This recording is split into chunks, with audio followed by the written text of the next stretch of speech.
Qui aurait pu penser qu'on aurait un bon week-end de course à Miami? Parce que, honnêtement, je pense qu'on a eu le meilleur week-end depuis l'introduction de ce circuit en 2022 en Formule 1. Entre la météo, entre la pole position d'Antonelli, les résultats surprenants, le duel Verstappen face au McLaren ou encore les dramas chez Ferrari, ce week-end nous a régalé de A à Z. Alors j'arrive avec un petit peu de retard, je sais, j'en suis désolé, j'étais à Monaco pour la Formule E ce week-end. J'ai pris le temps de revoir toute la course correctement, d'analyser les stratégies et comprendre ce qui s'était passé. Et comme promis, le récap du Grand Prix de Miami est là. Donc n'hésitez pas à vous abonner, à activer la cloche si ce n'est pas encore fait. L'espace commentaire est fait pour vous. Et sans plus tarder, passons tout de suite au récap du Grand Prix de Miami 2025.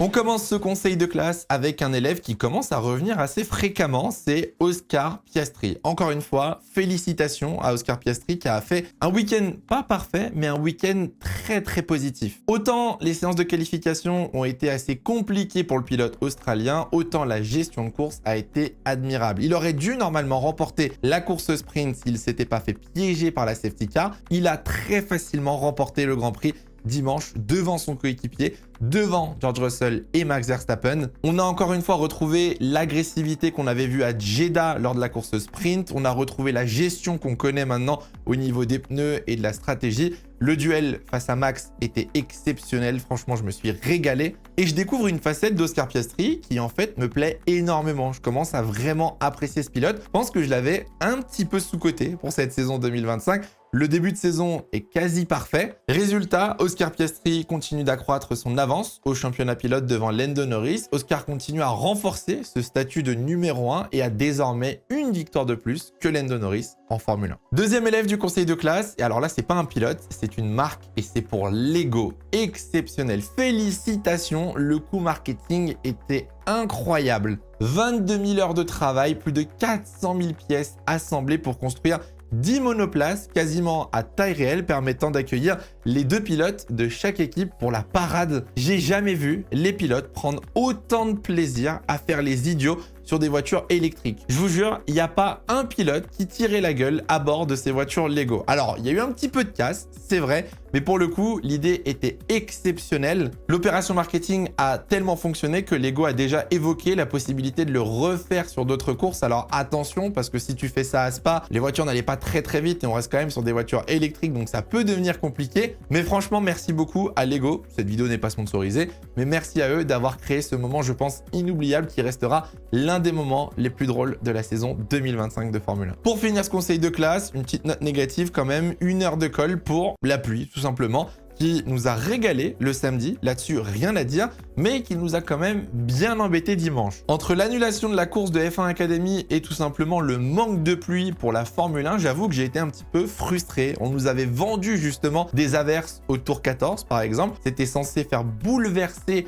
ce Grand Prix de Miami. Au final, on a eu des stratégies assez classiques et peut-être que le manque d'action sur la deuxième partie de la course est dû au fait qu'il n'y ait pas plu. Alors si ça peut vous rassurer, Miami a prolongé son contrat avec la Formule 1 et sera présent jusqu'en 2041 au calendrier de la F1. Donc je pense qu'on aura l'occasion d'avoir un Grand Prix de Miami sous la pluie. Mais j'avoue que j'ai été un petit peu frustré parce qu'on nous avait énormément vendu la pluie pour la course dimanche. On ne parlait que de ça et au final, on n'a rien eu du tout.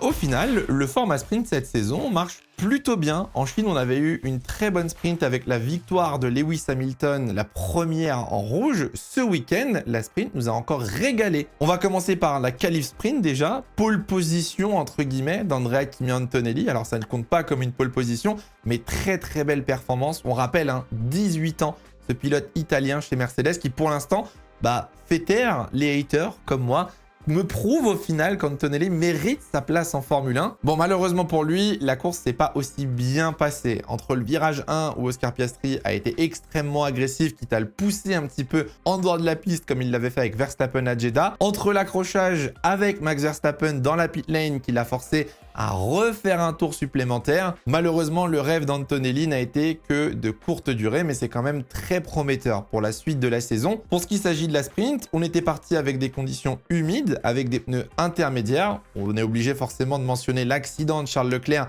dans le tour de reconnaissance, qui n'a même pas participé à la sprint. Et au final, cette transition de piste humide à piste sèche nous a permis d'avoir un petit peu de stratégie sur cette course sprint, ce qui nous a totalement régalé. On a eu une inversion des positions entre Piastri et Norris suite à la safety car. Très très bon call de la part de Lewis Hamilton qui semblait un petit peu en difficulté durant ce week-end et qui réussit à aller chercher une 3e place avec un magnifique dépassement sur Max Verstappen par l'extérieur. De l'autre côté, au fond de la grille, Fernando Alonso malheureusement accroché par Liam Lawson, contraint à l'abandon. Le début de saison est très difficile pour Fernando. Bon, résultat, la course se termine sous safety car, malheureusement. Lando Norris remporte la sprint devant Oscar Piastri. Lewis Hamilton 3e. Verstappen se fait catapulter dernière position à cause d'une pénalité suite à l'accrochage avec Antonelli qui est totalement mérité. Mais franchement, cette sprint était très positive et nous a montré que des fois, Miami pouvait potentiellement nous produire du bon spectacle et qu'on pouvait avoir de l'action en piste. Bon, certes, dû à la météo, mais on a quand même eu une sprint assez folle à un point où Lance Stroll continue à marquer des points pendant que son coéquipier est à 0 points au compteur. Bon, forcément, avec une grille de départ où on retrouve Max Verstappen et Lando Norris en première ligne, on s'attendait à ce que ce premier virage soit extrêmement tendu et ça a été le cas. Max Verstappen, encore une fois, extrêmement agressif avec un freinage très tardif. Le départ était un petit peu moins bon comparé à Lando Norris. Max Verstappen se rate et là arrive le premier incident, j'ai envie de dire, de ce Grand Prix de Miami. Lando Norris tente de décroiser, se porte à la hauteur de Max Verstappen à l'extérieur. Max Verstappen lui ferme la porte et l'envoie au-dessus du vibreur. Résultat, beaucoup de positions perdues pour Lando Norris qui ressort 6e. Andrea Kimi Antonelli profite un petit peu de tout ce bazar pour se glisser en 2e position. Alors certains vont dire que la pénalité pour Verstappen aurait été méritée, d'autres vont dire que c'est du let them race et que c'est comme ça depuis Jeddah et la manœuvre avec Oscar Piastri. En vrai, s'il y avait eu une pénalité, ça m'aurait pas choqué. Vu de la caméra embarquée de Lando Norris, c'est quand même assez violent. Et heureusement que Lando a ce réflexe pour éviter l'accrochage. D'un autre côté, Lando Norris est à l'extérieur du virage. Max Verstappen est sur la trajectoire. Donc on peut aussi se dire que Lando Norris aurait pu tout simplement lâcher et se rabattre en perdant seulement 1 ou 2 positions. Bon, résultat, pas de pénalité pour Max Verstappen. Encore une manœuvre qui va faire, je pense, beaucoup parler dans les prochaines semaines. Mais ce n'était pas la seule. Je sais pas vous, mais moi, j'ai retrouvé la Formule 1 que j'aime. J'ai retrouvé ces sensations de duel et de bataille entre Verstappen face à Piastri puis Lando Norris. Ça freine tard, ça croise, ça décroise, ça se serre, ça essaye, ça tente, ça parle à la radio, je sais pas. Il y avait vraiment un aspect duel, il y avait un aspect combat justement pendant ce Grand Prix de Miami et ça m'a régalé. Dans un premier temps, Oscar Piastri, qui a très rapidement éliminé Andrea Kimi Antonelli, est vite revenu sur Max Verstappen. Ça a commencé par des freinages tardifs. Ça a tenté de faire l'extérieur. Verstappen, il défend très bien à l'intérieur. Puis tout se jouait sur la sortie du dernier virage jusqu'au premier virage. Max Verstappen a plusieurs fois protégé l'intérieur. Max Verstappen a plusieurs fois retardé son freinage. En difficulté avec les freins, Verstappen se fait piéger. Oscar Piastri réussit à décroiser pendant que le Néerlandais tire tout droit dans l'échappatoire. Franchement, voir ce genre d'erreur de la part de Verstappen et voir un pilote être capable justement de pousser Max Verstappen à la faute, c'est rare. Et franchement, ça m'a fait énormément plaisir de voir qu'Oscar Piastri avait la maturité, l'intelligence de course pour réussir ce genre de manœuvre. Max Verstappen n'avait littéralement rien à perdre sur ce Grand Prix. Il savait qu'il était moins rapide que les McLaren, donc il a tout donné pour essayer de les retarder le plus longtemps possible. Une fois qu'Oscar s'est faufilé, Lando Norris en avait profité pour revenir au contact de la Red Bull. Et repetita, Lando Norris cette fois-ci part à la chasse de Max Verstappen. Et là, je saurais pas comment l'expliquer, mais d'un seul coup, le climat change un petit peu. Lorsque Lando Norris attaque Max Verstappen, d'un seul coup, on est plus dans la crainte qu'il y ait un accrochage. On est plus dans le est-ce que ça va se toucher? Comment ça va se finir? Alors qu'avec Piastri, on était en mode comment il va l'avoir? Je sais pas si vous êtes d'accord avec cette différence de mentalité. Lando Norris a mis beaucoup de temps à tenter un dépassement et comme Oscar Piastri, dans un premier temps au dernier virage, puis ensuite au premier virage. Malheureusement, Norris a tenté exactement les mêmes manœuvres que Piastri avait fait juste avant et donc Max Verstappen ne s'est pas fait avoir 2 fois. Le moment le plus touchy était quand Lando Norris a tenté d'enrouler Max Verstappen par l'extérieur. Manœuvre très serrée. Max a laissé juste la place pour une voiture en respectant au final le règlement sportif. Mais on va pas se mentir, la McLaren était tout simplement trop rapide pour la Red Bull ce week-end. Norris a réussi dans un premier temps à passer sur Verstappen, mais en le poussant en dehors de la piste, donc il a dû rendre la position à Verstappen, puis dans un deuxième temps, en faisant un magnifique freinage après la zone de DRS. Malheureusement, toutes ces batailles avec Lando Norris lui ont coûté beaucoup de temps, vu qu'après avoir passé Max Verstappen, il était déjà à 9 secondes de son coéquipier. Autant vous dire qu'avec la même voiture, ça s'annonçait très compliqué pour remonter. Bon, malheureusement pour Verstappen, c'est même pas un podium. Au final, c'est une 4e position, vu qu'il s'est fait piéger par la Virtual Safety Car qui est sortie à plusieurs reprises. Et malheureusement pour lui, il termine derrière George Russell. Résultat de cette grosse bataille, Oscar Piastri, comme je vous l'ai dit, augmente son avance au championnat. Lando Norris commence à avoir un beau retard qui va vite falloir combler. Il va rapidement falloir remporter une course pour Lando Norris et Max Verstappen réussit à garder cette 3e position. Ça me paraît difficile quand même cette année. La Red Bull est quand même très sensible et semble ne pas performer tous les week-ends. Donc je suis curieux de voir comment ça va évoluer. Mais le duel est clair, c'est Oscar Piastri versus Lando Norris. Et pour l'instant, avantage à Oscar Piastri. Bon, le sujet de discussion de ce Grand Prix de Miami, c'est clairement les tensions chez Ferrari. Si on peut appeler ça des tensions, et je pense que je vais pas me faire des amis avec ce que je vais dire dans cet extrait, je trouve qu'on a dramatisé la situation chez Ferrari. Je trouve que toutes ces teams radio et toutes ces conversations ont pris une ampleur totalement disproportionnée comparée aux réelles frustrations qu'il y avait de la part des pilotes. Quand je vois le comportement d'Hamilton et de Leclerc dans le Mediapen après la course, je me dis c'est une toute autre image de ce qu'on a pu voir sur les réseaux sociaux ou sur Internet. Le vrai problème de Ferrari ce week-end, c'était la performance. Le fait de se qualifier derrière les 2 Williams, le fait qu'Hamilton n'aille même pas en Q3, ça pour le coup, c'est inquiétant. Ça, pour le coup, c'est un problème et j'espère que les améliorations à Imola vont résoudre ces problèmes. Pour ce qui s'agit de la fameuse décision au sujet du swap entre Leclerc et Hamilton, on va remettre un petit peu de contexte. On est donc sur le 2e relais de course. Charles Leclerc est devant Lewis Hamilton. Lewis Hamilton est en pneu médium, Charles Leclerc est en pneu hard. Donc logiquement, Lewis Hamilton a plus de rythme que Charles Leclerc. Et Lewis Hamilton n'arrivait pas à trouver l'ouverture sur le pilote monégasque. Après 2-3 tours à attendre et à tenter de dépasser Leclerc, Hamilton a pris la radio expliquant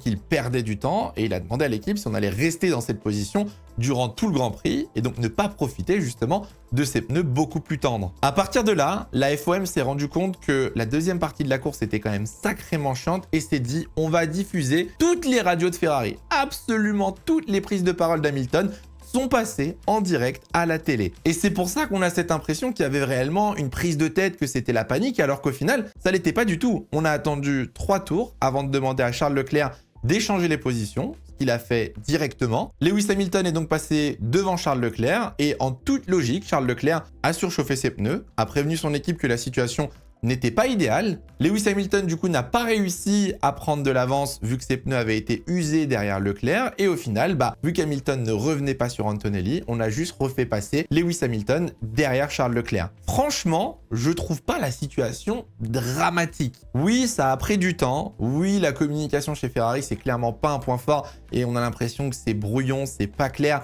et on manque de contexte. Moi, tout ce que je retiens, honnêtement, c'est le manque cruel de performance de la voiture. Je suis désolé, mais se qualifier derrière les Williams, moi, je trouve ça terrifiant. On a 2 des plus gros talents de la grille chez Ferrari, Leclerc et Hamilton, et on a une voiture qui ne leur permet même pas de jouer le top 5. Et ça, pour le coup, de 1, c'est frustrant pour les fans de Ferrari comme moi. De 2, on est en train de perdre des grands prix et des années précieuses avec Leclerc et Hamilton, et j'espère que Ferrari va très vite trouver des solutions. Attention aussi à Frédéric Vasseur qui commence à avoir un discours extrêmement politique, extrêmement préparé, on va dire anticipé en cas d'échec ou de frustration. Et on sent que le discours cette année de Vasseur n'est plus le même comparé à l'année dernière. On a l'impression qu'il n'y a pas réellement de remise en question cette année, qui était le cas justement en 2024. Donc attention aussi à l'image qui commence à être dégagée parce que pour l'instant, je le dis en tant que fan de Ferrari, le début de saison là est totalement raté du côté de la Scuderia.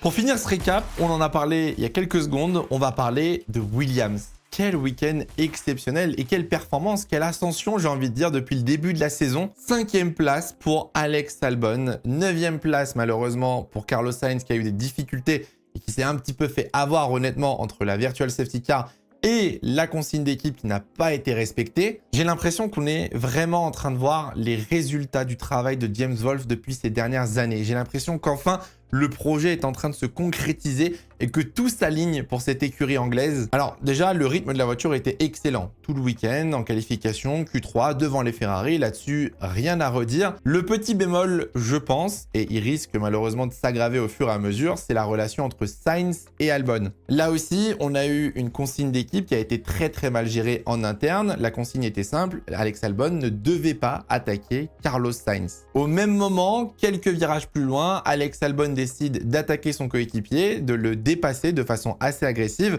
Et ça n'a pas du tout plu à Carlos Sainz qui l'a dit à la fin de la course. J'ai totalement perdu confiance en l'équipe avec ce qui vient de se passer aujourd'hui. James Wolfe a pris la radio pour rassurer Carlos Sainz et expliquer qu'ils allaient rediscuter avec Albon de ce qui s'était passé.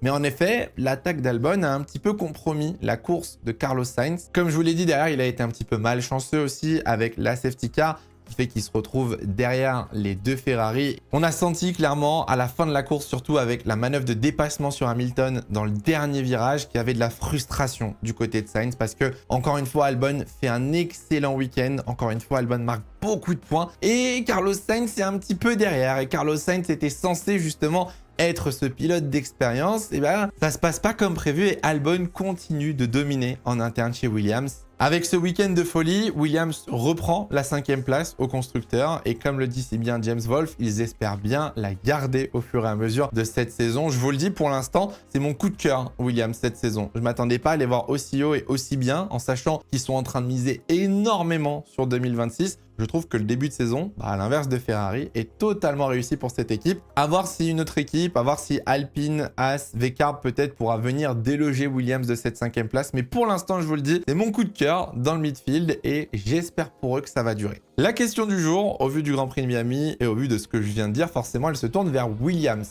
Est-ce que vous pensez que Williams pourra garder cette 5e place au constructeur jusqu'à la fin de la saison 2025? Franchement, j'en suis convaincu. Franchement, pour moi, c'est le meilleur duo du midfield. C'est le meilleur team du midfield avec la meilleure personne à la tête de l'équipe.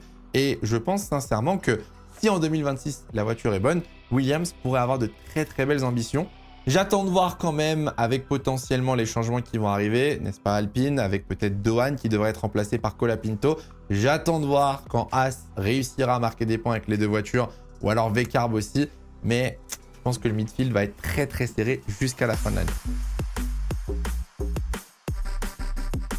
Bon, comme d'habitude, le hydroprono, c'est vraiment ma source d'espoir. J'espère un jour avoir juste à mes pronostics et malheureusement, ce n'est pas encore le cas pour Miami. J'avais pronostiqué une pole position de Lando Norris. J'étais persuadé que McLaren allait dominer et ça a été le cas au final. Pole position de Lando, c'est un non. Victoire de Lando Norris, c'est un non. 2e place de Piastri, c'est un non.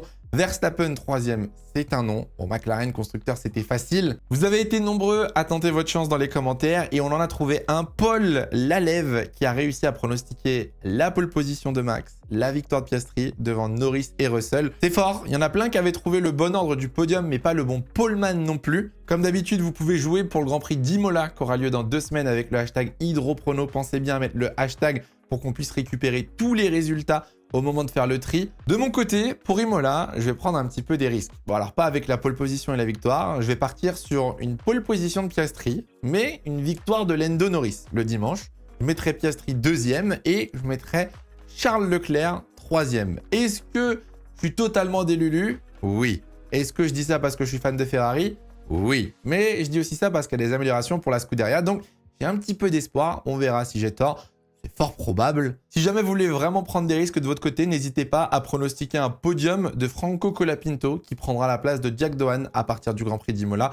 Ça devrait être annoncé normalement dans les prochains jours d'après les médias Formule 1. Mais ça, on en reparlera bien évidemment en temps voulu. Bon, j'espère que cette vidéo vous aura plu. Il y avait beaucoup de choses à dire forcément. On n'a pas pu tout aborder. Vous le savez, les week-end sprints sont extrêmement condensés. Il y a beaucoup de choses en très peu de jours. N'hésitez pas à partager cette vidéo, mais surtout à réagir dans les commentaires.